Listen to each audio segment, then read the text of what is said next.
শুভ সকাল আমার প্রিয় পরিবার, তোমরা সকলে কেমন আছো? আশা করছি যে যেখান থেকেই আমার ব্লগটা দেখছো সকলে ভালো আছো।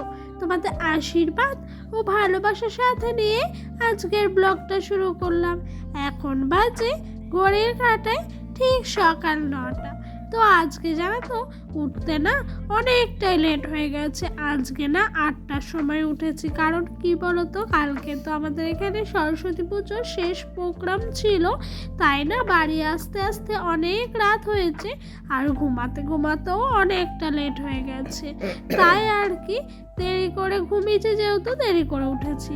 উঠেই কিন্তু সংসারের সমস্ত কাজে হাত দিয়ে দিয়েছি, আর কাজ করতে করতে না অনেকটাই লেট হয়ে গেছে। এদিকে ডোডোকে ঘুম থেকে ওঠালাম, এখন বাজে 10:30। ও উঠলো, ওঠার পর ভাবলাম আর ভাত খাওয়াবো না, ওকে একেবারে সেরেল্যাক্সটা গুলে খাইয়ে দিই, তাহলে কি হবে বলো তো। আর একটু পরে না ওকে ভাতটা একেবারে খাইয়ে দেবো। আর ও না ঘুম থেকে উঠে বায়না করছিল, খেতে চাইছিল না। ওকে অনেক বুঝিয়ে সুজিয়ে গল্প বলে টলে পুরো খাবারটা শেষ করলাম। তো বন্ধুরা, আমার বরমশাই জানো তো এখনও শোয়াই আছে, তাই কিন্তু আমি বিছনাটা তুলতে পারিনি, একটু পরেই তুলবো। এদিক দিয়ে বরমশাই চলে গেল ডোডোর জন্য এই যে হাতে খড়ি দিয়েছিল না, সেই স্লেট আর পেন্সিল আনতে। তো বইও ছিল, তো ও দেখেছো আনার পরই ওর পাপা ওর হাতে দেওয়াতে ও বইয়ের এগুলো সব লিখছে, পড়ছে, আর এই গাড়িটাকে নিয়ে না শুধু দুষ্টুমি করছে। লেখাপড়ার নামে তো জিরো, দুষ্টুমি করার থেকে একেবারে এক্সপার্ট। তো ওই দিক দিয়ে ডোডোকে একেবারে স্লেট পেন্সিল হাত থেকে নিয়ে একটু খেলতে পাঠালাম। আর এই দিক দিয়ে না আমি বিছানাটা তুলে নিচ্ছি। এখন কটা বাজে জানো আমি বিছানা তুলছি? এখন বাজে পুরো 11:30। আজকে সংসারে কাজ করতে একটুও মন লাগছে না, মনে হচ্ছে এতটা লেট হয়ে গেছে, কিভাবে সময়ের সঙ্গে তাল মিলিয়ে চলবো। কিন্তু কি বলতো, তাড়াতাড়ি করে ধৈর্য ধরে কাজগুলো করলাম বলেই কিন্তু সংসারের সমস্ত কাজগুলো না তাড়াতাড়ি করে সারা হয়ে গেল। আর এই দিক দিয়ে বিছনাটা চাদরগুলো না এই চিরুনিতে করে সুন্দর করে গুছে পরিপাটি করে রাখছে। আর জানো তো বন্ধুরা, স্বামী যদি গরিব হয় না, সংসারটাকে ধৈর্য আর মনোবল দিয়ে আঁকলে রেখে সুন্দর করে পরিপাটি করে গুছিয়ে রাখলে না, সংসারটাও না একদিন সুন্দর একটা সোনার সংসারে পরিণত পায়। এটা কিন্তু আমার সত্যি বাস্তবেও দেখা এবং আমি নিজেও মনে করি। তো ওই দিক দিয়ে কিন্তু কাজগুলো হয়ে গেল, আর এই দিক দিয়ে চলে এসেছি রান্না বসাবো বলে। তো কাঠে রান্না করব, তার জন্য কিন্তু আগে পাটকাঠিটা জ্বালিয়ে উনানটা ধরিয়ে নিচ্ছিলাম। এতে করে কিন্তু জানো তো কাঠগুলো তাড়াতাড়ি ধরে যায়। আর প্রত্যেক দিন অবশ্য আমি পাটকাঠি দিয়ে উনান জ্বালাই না, কিন্তু এক এক দিন জ্বালাতে বাধ্য হয়। কারণ কি বলতো, যেদিন তাড়াহুড়া থাকে, যখন তাড়াহুড়া না থাকে তখন আস্তে আস্তে ধীরে সুস্থে সমস্ত কাজগুলো করি। আর জানো তো বন্ধুরা, এখন এই যে আম গাছের কাঠগুলো আছে না, এতে করে না রান্নাটা করতে সত্যি খুব ভালো লাগছে। আর উনানটা না এত সুন্দরভাবে গাও গাও গাও গাও করে জ্বলে, তোমাদেরকে বলে বোঝানোর মতো নয়। তো দেখেছো পাতাগুলো সমস্তটাই ধরিয়ে দিয়েছি। ওই দিক দিয়ে নারকেলের পাতা না, সরি সুপারির পাতা ছিল। আর আজকে বেশি কিছু রান্না করব না জানো, আজকে রান্না করব পাতলা করে মুসুর ডাল আর বাঁধাকপি আর আলুর চিপস। কেন বলো তো, আজকে না বেশি রান্না করব না, কারণ এই কদিন ধরে মাছ মাংস খাওয়াই হলো।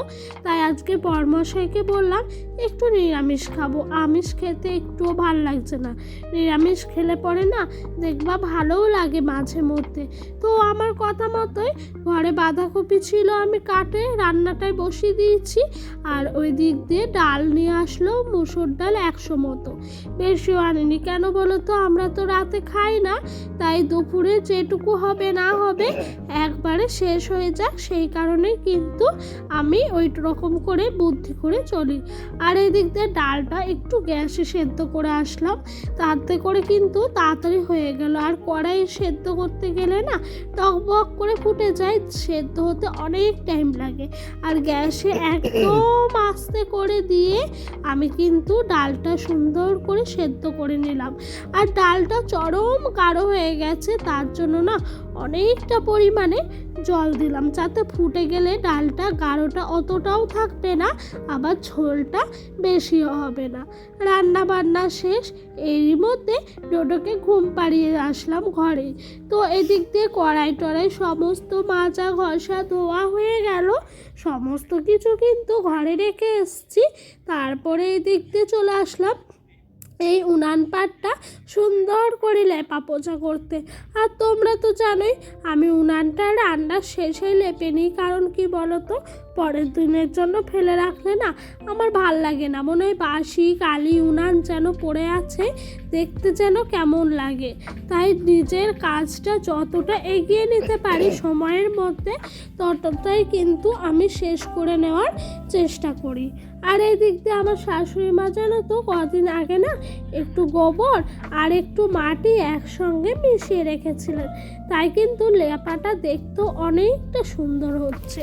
ওই দিক দিয়ে আমার লেপা পোছা শেষ। এই দিক দিয়ে ডোডোর পাপার কিছু জামা কাপড় ছিল, যেগুলো ও ঘুরতে গেছিল, তারপরে এই যে সরস্বতী পুজোতে পরেছিল, কাচাকুচি করেছিলাম, সেগুলোই কিন্তু এখন আমি নিয়ে বসেছি।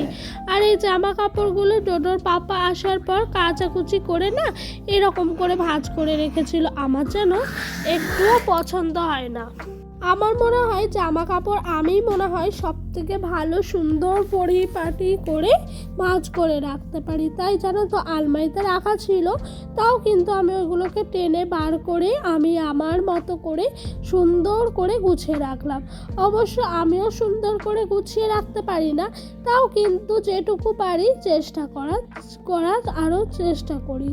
তো এই দিক দিয়ে ওই জামাটা হয়ে গেল। আর এই জামাটা কালকে যেন কেচে দিয়েছিলাম, তাই কিন্তু আরেকটু মানে সুন্দর হলো ভাঁজটা। আর এগুলো যেহেতু আমি ছিলাম না তখন কাচাকুচি করেছে, তাই কিন্তু খুব একটা সুন্দরও হয়নি, মোটামুটির মধ্যে ভাঁজটা সেরে নিলাম। আর পিছনে দেখেছো কটা সোয়েটার পরে আছে, এগুলো না ডোডো সোয়েটার।